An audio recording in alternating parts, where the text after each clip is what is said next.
So I think that the publishing industry seems like it's kind of obsessed with sustaining, contagion beyond the launch of a book or announcing a kind of debut author. I think what we would say to that, is that you can't manufacture contagion. It's impossible, because you might craft what you think is the biggest and the best and the most smart book on the planet, but ultimately you're not the judge. It's the people buying that product. And if you can't reach them and you can't get to them, then it's irrelevant. It's that whole kind of tree falling in the forest thing.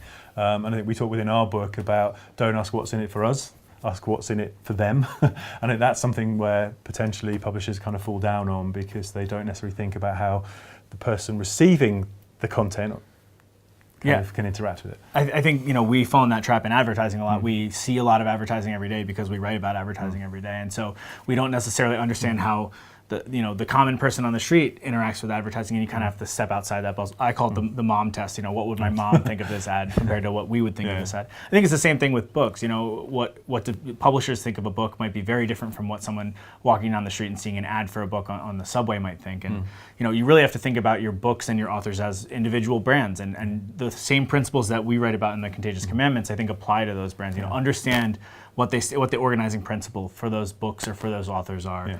Weaponize your audience. Figure out how to give them assets, pictures, content chunks, interviews that can then be spread to kind of get the word out to more people. Understanding how to build trust, with an author, with a book, that this is going to be worth your time. This is going to be an experience that's worthwhile for you to invest a significant chunk of your time into. These sorts of principles, I think, are kind of very applicable to publishing. But I think also is that if you are thinking of it through a brand lens, then as an author, as you're trying to promote a book, you fall into the same obstacles and the same issues that brands face, where there's far too much content coming at people. People have developed a cognitive immunity to most advertising. They will just siphon it out of their lives. They'll only filter the stuff that is relevant to them, that is brave, that is different, that kind of spikes that cognitive immunity. And I think that perhaps publishing falls into the trap of a formulaic approach to promoting a book. So therefore, it's how do you find new ways? And one of our commandments in our book is align with behavior. So look at how people are actually behaving in the real world. Are they digesting books from cover to cover, start to finish? Maybe not, so they might want to dip in and out. There's a massive rise of podcasting. So how can you kind of tap into that? Can you do tidbits of the book? Can you participate in debates? Can you have a perspective on stuff that is kind of adjacent but relevant to your book? So that as an author or as a publisher, you start to develop a reputation that kind of extends beyond publishing. I think when you talk about sustaining, also, this is me personally, but I've never been completely sick of a single book being advertised to me till I'm nauseated, right? In fact, I think there's a common problem with advertising that we get more tired of our own ads before consumers do. And in book publishing, it seems like there's a big flurry of activity and promotion around the launch of a book, and then it kind of stops being so flurry-like, And so, in fact, there needs to be a sustained investment in that promotion if you want to sustain the buzz and sustain the contagion. I think the publishing industry can take a sort of very traditional approach to promoting and advertising. It's almost kind of locked in, kind of not almost like 1950s broadcast mentality of here is our product and we're going to tell you all about it and you're going to gratefully receive it and buy it because we persuaded you. I think that's changed. I think one of the most powerful kind of weapons now in the sort of current climate is word of mouth, and people trust their peers. They trust people like you. They trust people they admire, people they aspire to be, people within their social network, and so on. So therefore, if you can actually be generous with your content, which is one of the commandments in our book, basically empower the audience to spread the message for you. They're more likely to be receptive if you can give them. And this sometimes it requires giving away content. It requires like breaking some of the rules of the publishing industry. But if you can empower people by saying, right, we'll give you privileged access to stuff that's in the book, stuff that maybe might beyond the book, special kind of tools or whatever it's going to be. But just give people stuff that they feel they can own and spread and share. You're making them look good. You're making them look connected, and they're more likely to sort of feel vested in that. And then you're also then starting to build a community of people that are coming into your product because they're finding out through friends in a way they wouldn't, and channels they would never get through, where it's really difficult for you as a publisher to reach them. Yeah, we talk about being useful, relevant, and interesting in the book as well, and we talk about being useful, relevant, and entertaining in the book. And I think a lot of what we talk about is the inability to interrupt people. If you're an advertiser, it's really hard to now get the time to go in and interrupt an audience as they're consuming something. So we're telling brands, you need to be interesting and entertaining. You need to be relevant. You need to be drawing people, pulling them to your content. And as publishers, you're sort of in a privileged position where you have tons of great, entertaining content at your fingertips. And it's a matter of how do you take that content and turn it into something that you can share with your audience, that they can share with each other, that's going to really get them engrossed in things and then, motivate them then to buy your books and kind of continue to spread them to friends. So we talk about asking heretical questions in the book, and there are tons of heretical questions that can be asked about publishing, right? What is a book? Is a book if it's printed on a Chipotle cup, right? We've seen authors publish on Chipotle cups. Is a book if it's paid for by a brand, right? We've already seen TV and movies move in that direction where there's branded content that's being entirely paid for by the brand and then distributed for free to the audience. Could a book be serialized? I think a great example of a heretical question is, what if we invested in audiobooks, right? You can see that audiobooks are taking off, and that's because somebody asked the question, does a book need to be on paper? Does it need to be read by a reader? But also, does a book need to follow a linear structure? Yeah. We showed campaigns from brands like AT&T in the States where they will tell a story aimed at a millennial or teenage audience, and it is spread across all the channels that those people interact on. So a certain chunk of the narrative might be on Snapchat, some might be on Facebook, some might be on TV. So I think, you can start looking at books as being slightly more amorphous, and less you're seeing linear. That, right? You're seeing the text-based books that kind of come to you in text messages. You're seeing books that come along with things that are sent in the mail as you're reading them and kind of unfold in a more real-world multimedia sort of way. I think there's a lot of room to kind of explore in that, and it starts with asking these questions about, well, what are we doing here? Are we selling paperback-bound books, or are we storytellers and selling the stories of our authors? But also, who owns the story ultimately? I think there's this sense that it's like this hermetically sealed product that is owned by the publisher and the author, but people have got opinions and they might want to try to change or contribute or change the cover or whatever it is. And I think if there's a way of kind of opening up, so it feels much more kind of collaborative and fluid and less bound by 354 pages and 80,000 words and that's it. So maybe the future is choose your own adventure books. Hey.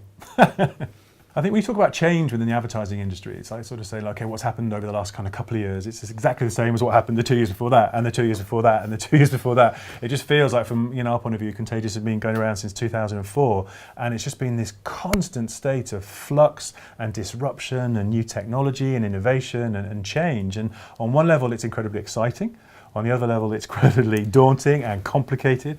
And that's a challenge that all brands face, all agencies face, that publishers face, is how do you adapt? How do you understand new behaviors? Which ones do you bet on? Because some of the things that you can invest time and energy in are going to dissolve and fizzle away and be replaced by other things. I think at the same time, though, in this era of change and constant disruption, it's sort of surfaced some long-term evergreen brand ideas, right? That building brand equity is important, that having the trust of your consumers is important, that being able to turn a one-way conversation or one-way messaging into two-way dialogue and conversation. Absolutely. It's really just brought brands back to the core ideas of what is a brand and why is it valuable to a consumer, and kind of put those things at the forefront.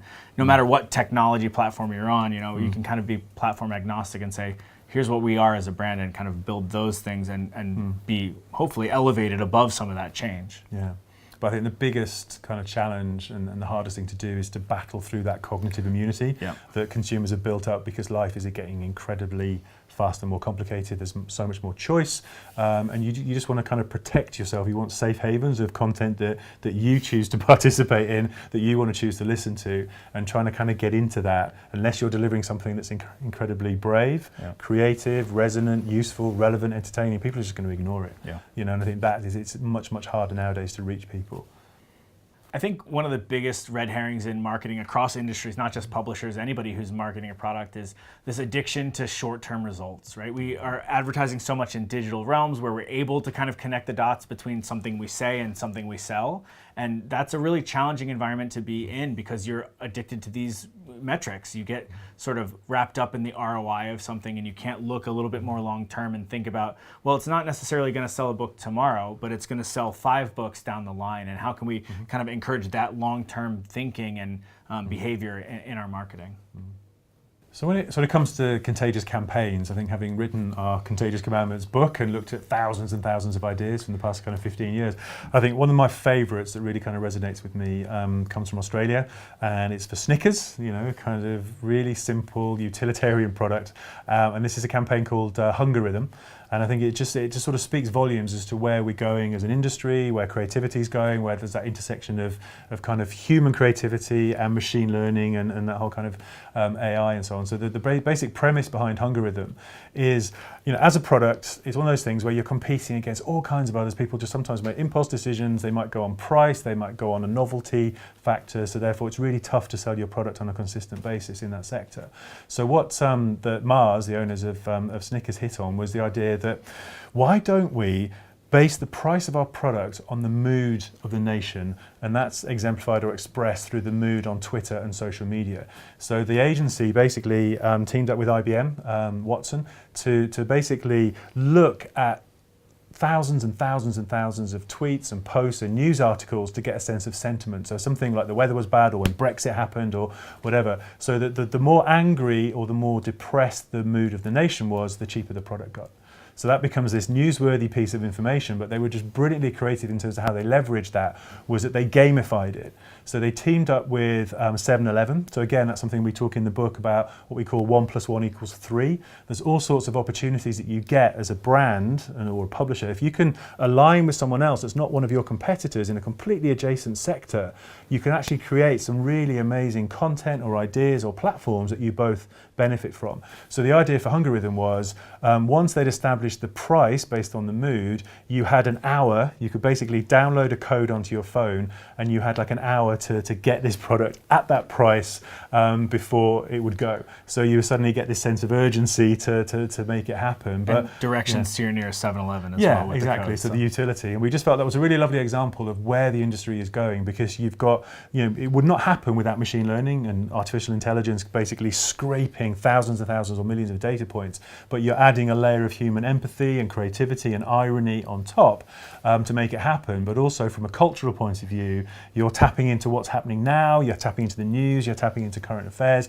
you're becoming part of a cultural conversation. So yes, this is an advertising and a brand idea, but it got talked about across every single conceivable news platform and social media platform. It became a fun thing to participate in. Yeah. I'll cite a slightly more traditional campaign, although it's still not traditional, but one that I think is a really fun one is from another partnership actually between two brands, Hop Air France, which is kind of a low-budget airline carrier, and Adidas, and it was called Run to Mum. It was to sort of fight this idea that a lot of kids come home for the holidays, and then they go back to wherever they are living, after university or where they're at university, and how can we get those kids to come back in January and February and after the holiday season. So what they came up with was a campaign where parents could send their kids the newest pair of Adidas shoes, except when the kids opened the package, they would only find one of the shoes, as well as a voucher for a flight home where the parents had the other shoe. And so I think that sort of weaponization of your audience and giving away some collateral but not giving it all away, I think there's some lessons in there for the publishing industry that maybe, somebody has to go to a bookstore to read the last chapter of a book, or can you kind of give them some but not all in order to inspire a little bit more engagement and interaction with the product. Just a fun one that I really like. Yeah, absolutely. Brilliant.